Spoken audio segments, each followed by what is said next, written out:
Fala, investidores e investidoras! Bom, eu tô sumido por aqui, né? Deve ter aí umas 2 semanas que eu não gravo nada aqui pro canal, mas hoje eu venho aqui num formato completamente informal para responder um questionamento que tem aparecido bastante lá no Instagram, principalmente porque perguntaram de um determinado ativo se compensaria comprar ainda e se eu já tinha vendido a posição, e eu falei que não para ambas as perguntas, né? Não compensaria para mim entrar e eu também não tinha vendido essa posição e surgiram várias perguntas. Ah, mas por quê? Se tá caro, não é melhor embolsar o lucro e partir para outra operação? Por que manter ainda o ativo? E é exatamente isso que eu quero responder rapidamente aqui nesse vídeo. Então, se você ainda não é inscrito no canal, por favor, se inscreve aqui, manda para o seu amigo que ainda não está inscrito, porque o conteúdo daqui é de qualidade, é bacana e é sem filtros, né? É realmente o intuito passar um conteúdo o mais claro e objetivo possível para vocês, beleza? Então se inscreve aqui que vai ajudar bastante. Então por que eu não vendo um ativo que eventualmente eu julgo como caro,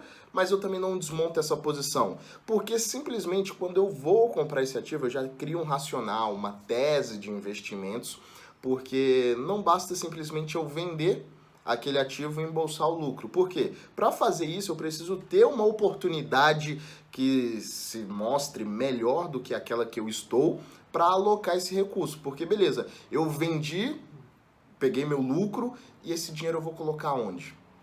Entende? Porque eu não tenho uma opção melhor de alocação. E outra, ao comprar aquele ativo, ele era um ativo de oportunidade, eventualmente pode ter se tornado um ativo de médio prazo, mas ao comprar aquele ativo, eu procuro ativos que se paguem. Ativos que se paguem são o quê? Eu falei isso no vídeo sobre o Dividend Yield, né? Que basicamente esse indicador é o quanto que o ativo, a ação, te remunera. Então eu gosto de ativos que se paguem. Por quê? Aquela flutuação, né, aquele aumento, aquele lucro, é uma variação patrimonial. Você pode usar aquele dinheiro, obviamente, você pode usar a parte do lucro, só que você vai estar corroendo uma parcela do teu patrimônio. Por quê? Aquele ativo em específico que perguntaram no Instagram, ele ainda não distribui proventos, ele faz provisões exatamente por causa de toda a reestruturação que o ativo está passando. Mas a grande questão é, o ativo ainda não se pagou através dos lucros. Mas no futuro ele tem essa tendência de, quando organizar a bagunça aqui, vir a distribuir essa parcela para o mercado, né, para os acionistas. Então, isso é um ativo que se paga. Porque se eu vendo, embolso o lucro, ok, ali de fato eu embolsei o lucro, mas eu estou consumindo o patrimônio. Se eu usar aquele lucro que eu tive, se eu viajar, se eu comprar alguma coisa, eu estou desgastando o meu patrimônio e não necessariamente usufruindo de um ativo que se paga. Por isso que a ideia na fase de acumulação é o quê? É que eu aumente, obviamente, o meu patrimônio, mas que eu consiga balancear com os ativos que se paguem, né? Com os ativos que vão distribuir uma parcela mesmo que mínima para os acionistas. Esse ativo em questão, ele tem por estatuto distribuição de 35% do lucro auferido no período. Então, a tendência é que lá em 2022 a empresa comece a realizar uma distribuição de proventos, que é a expectativa de melhora organizacional e financeira dos números da empresa.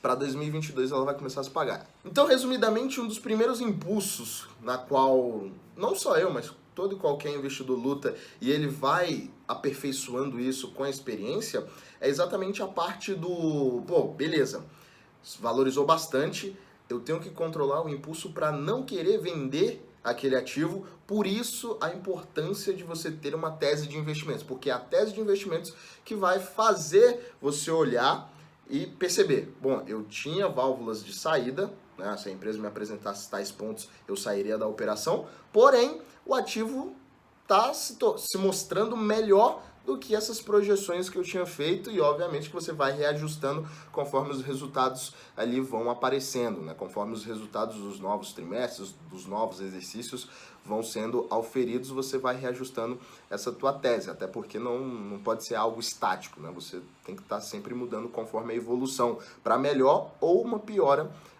dos números da empresa, né? Da operação daquele negócio. Então o grande ponto é o seguinte, por que então que eu não vendo esse ativo que valorizou? Já falei, porque não tem uma alocação melhor para fazer, você não encontra todos os dias ativos que valorizam 400% em um ano, tá? Não é algo recorrente. O próprio Luiz Stuberg, naquele livro Fora da Curva, ele falou que na experiência dele, grandes oportunidades que valorizam e multiplicam por várias vezes o patrimônio são raras de acontecerem, então não é algo que acontece sempre, tá? É coisa que tem que ser muito bem pautada. Você vai errar sim em teses de investimento, você vai errar em alocações, mas você tem que acertar mais do que errar, porque não consegue controlar os impulsos para vender um ativo que valorizou, e aí vende, coloca em qualquer ativo. Nem sempre um bom ativo ele tá a um preço atrativo, ele vende e acaba indo para um foguetinho, né? Ah, vou comprar dessa empresa aqui, porque se ela sair daqui, ela vai subir.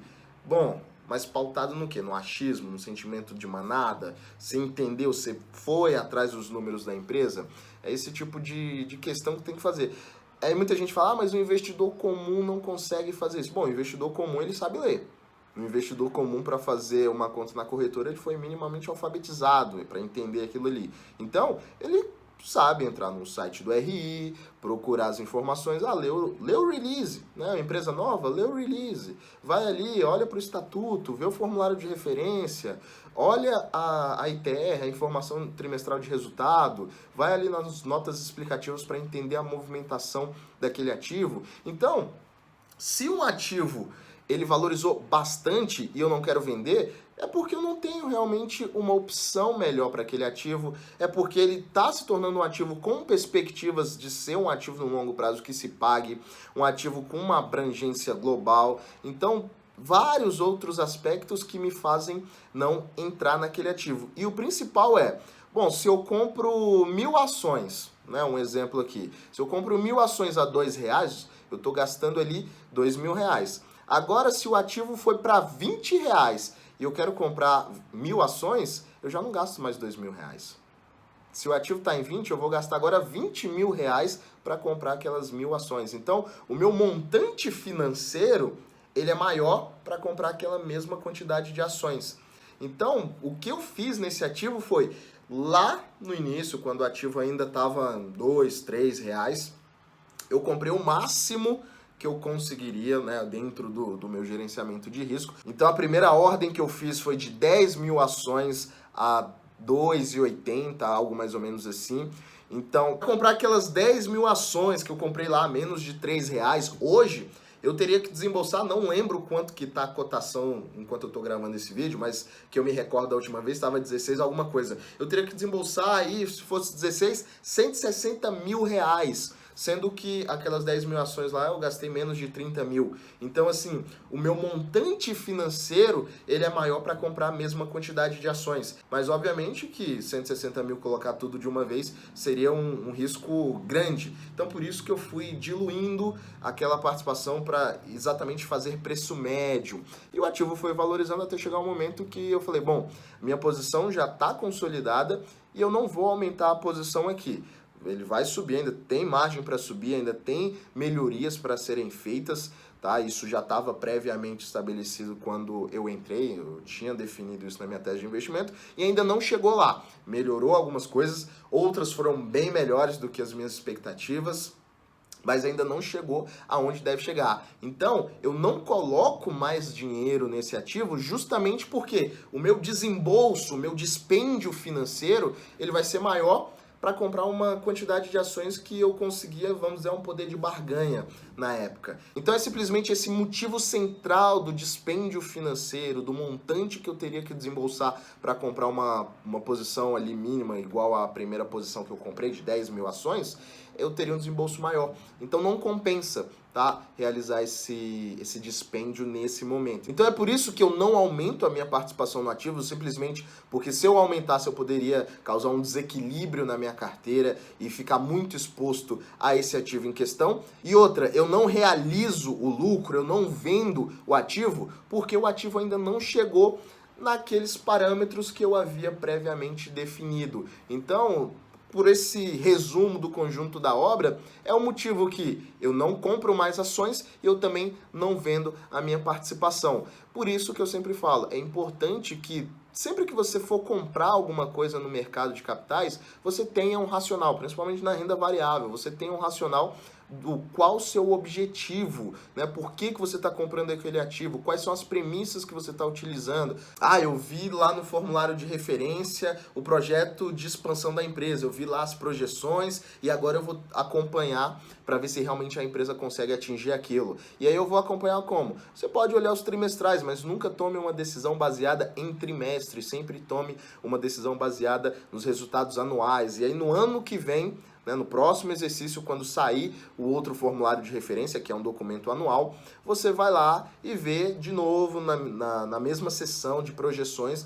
para ver se a empresa realmente conseguiu atingir alguma daquelas coisas que ela estava estabelecendo no ano anterior, se ela teve alguma evolução, porque nem sempre você consegue de um ano para o outro fazer uma evolução. Por exemplo, uma empresa que vai realizar uma expansão fabril, ela não vai simplesmente fazer toda essa expansão, comprar maquinário, colocar em operação, isso tudo em 12 meses, isso leva tempo, né? Tem que ser casado com o fluxo de caixa, a empresa não pode ter um dispêndio maior que ela não vai conseguir diluir essa despesa no longo prazo, então tudo é pensado e tudo tem que estar explicado lá, detalhado no formulário de referência. Então você vai ter não só projeções, você vai ter comentários dos diretores, você quer entender as movimentações financeiras, você vai nas notas explicativas. Por isso que eu sempre falo para vocês estarem em cima da empresa, né, vendo os números, questionando, perguntando, interagindo com outros investidores, participando de teleconferência, de assembleias, enfim. Se você for da capital, participe das reuniões da APIMEC da empresa, se tiver da empresa que você investe. Se não tiver da empresa que você investe, participe de uma APIMEC. Geralmente as APIMECs do Bradesco, Itaú, Santander sempre ocorrem. Óbvio que agora com o período de pandemia essa questão não está acontecendo muito, mas você pode participar de uma teleconferência para entender de fato o que a empresa está vislumbrando ali para o futuro, né? E entender mais do que isso a direção que esse barco está tomando. Então, é basicamente isso que eu queria falar para vocês no vídeo de hoje. Então, se você gostou desse vídeo, deixa aqui o seu like, deixa aí seu comentário. Se existe algum ativo que você não compra, mas porque valorizou bastante, e você também não vende porque ele ainda tem um caminho a percorrer. Comenta aqui embaixo se você tem algum ativo assim e a gente se vê no próximo vídeo.